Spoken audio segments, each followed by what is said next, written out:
Assalamualaikum warahmatullahi wabarakatuh. Perkenalkan, nama saya Patricia Fani Mega Putri, NPM 1852111049. Pada kali ini saya akan menerangkan kembali tentang apa saja yang sudah saya pelajari selama 1 semester tentang hukum acara, peradilan, dan praktik tata negara. Yang pertama itu ada kekuasaan kehakiman. Di dalam Undang-Undang 1945 dibagi kekuasaan negara dalam 2 rumpun, yaitu kekuasaan pemerintahan negara dan kekuasaan kehakiman. Sebelum perubahan Undang-Undang 1945, penyelenggara kekuasaan kehakiman dilaksanakan oleh Mahkamah Agung dan badan-badan kehakiman di bawahnya, yaitu dalam lingkungan peradilan umum, peradilan agama, peradilan militer, dan peradilan tata usaha negara. Namun pada akhirnya pada perubahan ketiga Undang-Undang 1945 dihadirkan 2 lembaga baru dalam ranah kekuasaan kehakiman, yaitu Mahkamah Konstitusi dan juga Komisi Yudisial. Lalu Mahkamah Agung memiliki wewenang dalam mengadili pada tingkat kasasi, menguji peraturan perundang-undangan di bawah undang-undang terhadap undang-undang, dan wewenang lainnya yang diberikan oleh undang-undang. Selain itu, Mahkamah Agung memiliki kewajiban untuk memberikan pertimbangan dalam hal presiden memberi grasi dan rehabilitasi. Sedangkan itu, Mahkamah Konstitusi berwenang mengadili pada tingkat pertama dan terakhir, yang keputusannya bersifat final untuk menguji undang-undang terhadap Undang-Undang Dasar Negara Republik Indonesia tahun 1945. Yang kedua, memutus sengketa kewenangan lembaga negara yang kewenangannya diberikan oleh Undang-Undang Dasar Negara Republik Indonesia tahun 1945. Yang ketiga, memutus pembubaran partai politik, dan yang terakhir memutus perselisihan tentang hasil pemilu umum.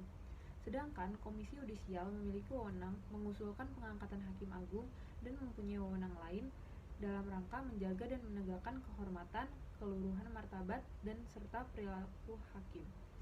Dalam hal ini, kedudukan ketiga kekuasaan kehakiman yang telah disebutkan tidak mencerminkan kesederajatan, melainkan pada kesamaan penempatan rumpun belaka. Mahkamah Agung dan Mahkamah Konstitusi melaksanakan kekuasaan kehakiman, sedangkan Komisi Yudisial tidak memiliki wewenang dalam penegakan yudisial. Di dalam putusan Mahkamah Konstitusi bersifat final, artinya setelah dikeluarkannya putusan oleh Mahkamah Konstitusi, tidak ada upaya hukum lagi sehingga suatu perkara hanya disidangkan untuk 1 kali acara yang berakibat pada putusannya tidak bisa diganggu-gugat melalui upaya hukum apapun. Marwar Siahaan menyebutkan ada 6 asas dalam peradilan Mahkamah Konstitusi. Yang pertama ada ius curia novit, yang kedua persidangan terbuka untuk umum, yang ketiga independen dan imparsial, yang keempat peradilan dilaksanakan secara cepat, sederhana, dan murah, yang kelima hak untuk didengar secara seimbang, yang keenam hakim aktif dan juga pasif dalam persidangan. Jurisprudensi merupakan salah satu sumber hukum yang diterima.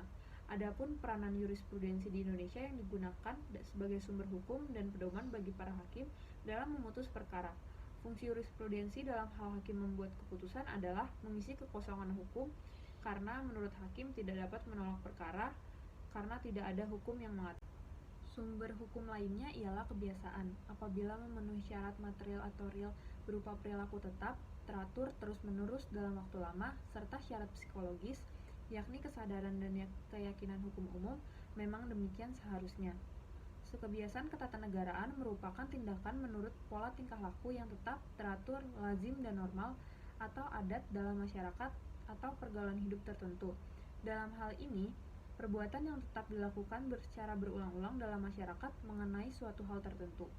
Kebiasaan di sini memiliki syarat agar dapat dikatakan sebagai sebuah kebiasaan.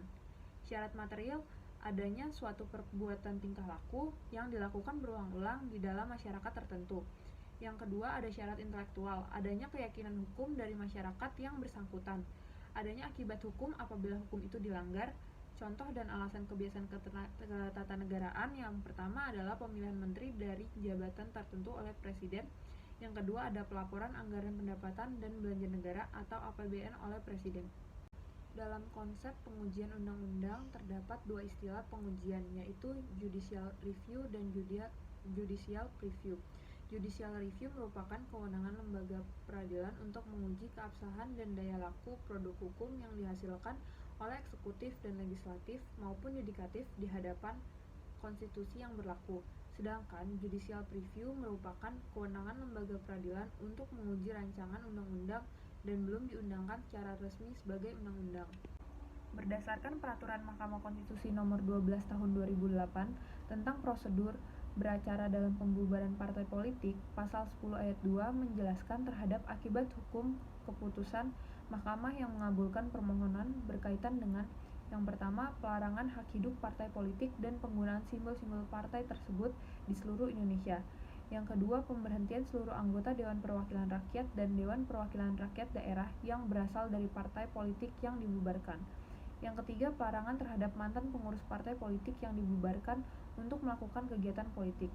Yang keempat, ada pengambil alihan oleh negara atas kekayaan partai politik yang dibubarkan. Partai politik tidak dapat beraktivitas politik lagi di Republik Indonesia termasuk pelanggaran dalam penggunaan simbol, gambar, dan nama.